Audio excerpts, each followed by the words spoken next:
Amateur de tennis ou non, tout le monde a en mémoire le match entre Nicolas Mahut et John Isner. 11h08 de match sur 3 jours, 183 jeux disputés, dont cette fameuse dernière manche remportée par le géant américain 70-68. La raison d'un tel score, la règle des 2 jeux d'écart préférés au tie-break. Et si je vous disais que ce dernier n'a pas toujours existé. En effet, les premières règles édictées disaient clairement, par 2 jeux d'écart, un set se terminera. La conséquence de cette règle, vous la voyez venir. Chaque set pouvait être le théâtre d'une lutte interminable. 9-7, 6-2, 15-17, 3-6, 8-6. Ceci n'est pas une suite de chiffres inventés tirés de mon imagination, ni du score d'un match des années 30. Non, il s'agit de celui entre John McEnroe et Mats Wilander lors d'une rencontre de Coupe Davis. On comprend mieux tout de suite la nécessité d'un tie-break lorsqu'on voit un tel match. Mais à qui doit-on cette invention du jeu décisif? Quelles sont ses origines? Quel est le premier grand chelem à l'avoir adopté?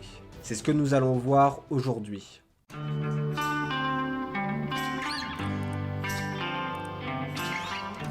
Nous sommes en 1954. Jimmy Van Allen, ancien joueur de tennis dans les années 20, est alors le propriétaire du casino de Newport dans le Rhode Island, où plusieurs cours de tennis étaient présents. Richissime, Jimmy profite de sa fortune pour organiser son propre tournoi et inviter les stars de l'époque, dont Ken Rosewall et Lou Rawls.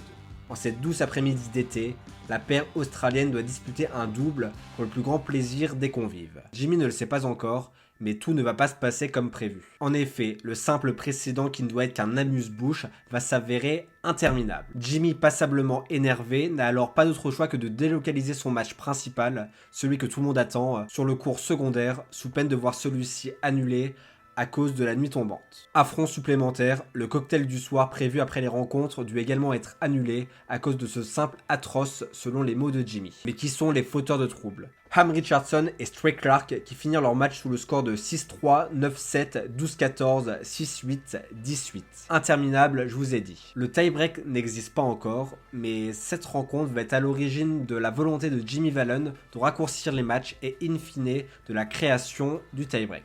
En effet, pour Jimmy, ces matchs où l'on ne contrôle pas la durée sont une torture chinoise pour les joueurs, les arbitres et le public.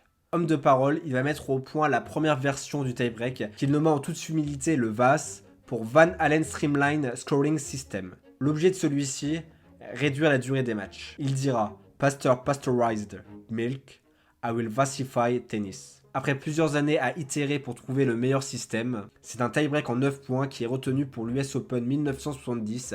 Celui-ci fut baptisé mort subite. En effet, à 4 partout avait lieu un point de tous les dangers, un point décisif pour désigner le vainqueur du set. Et malgré le désaccord de certains joueurs comme Rod Laver, pourquoi utiliser ce tournoi pour expérimenter?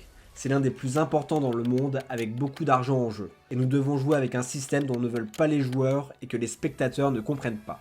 Arthur Ashe qualifiera même cette invention d'exercice de kamikaze. Les joueurs signèrent même une pétition pour protester contre cette fameuse mort subite. Et le directeur de l'US Open de l'époque, William Talbert, défendit son choix en disant qu'il s'agit d'une avancée majeure.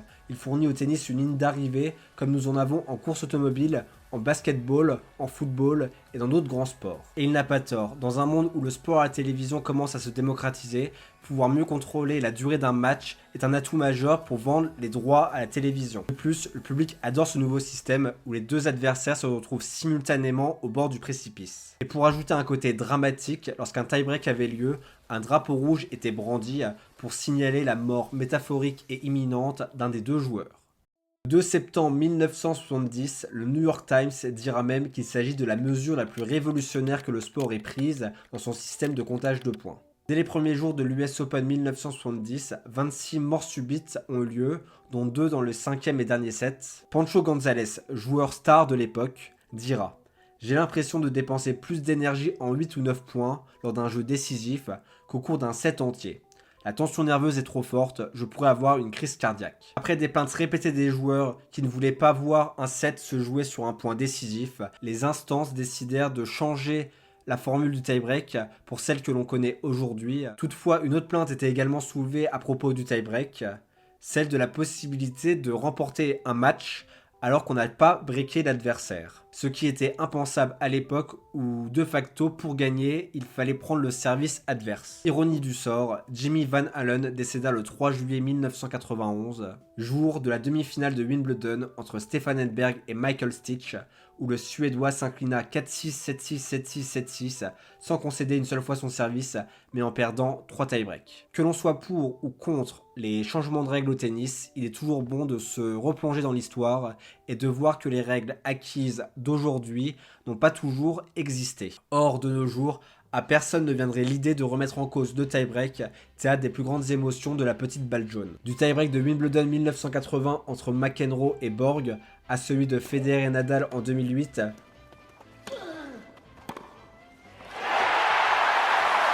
maintenant c'est à vous, dites-moi en commentaire quel est le plus beau tie-break de l'histoire selon vous. Et moi je vous dis à très vite. En effet, la prochaine vidéo sera également sur le tie-break, mais non pas sur son côté historique, mais sur sa suppression lors des 5e sets en Grand Chelem. Nous allons voir en fait tout simplement pourquoi ils ont été supprimés et l'impact sur le jeu. To bi bio neverovatan uspeh, ne samo za nas, nego i za našu državu, sigurno. Da, to je san svakog sportiste i svako ko uopšte učestvuje na olimpijadi, naravno ima u cilju da osvoji neku od medalja, zlatna medalja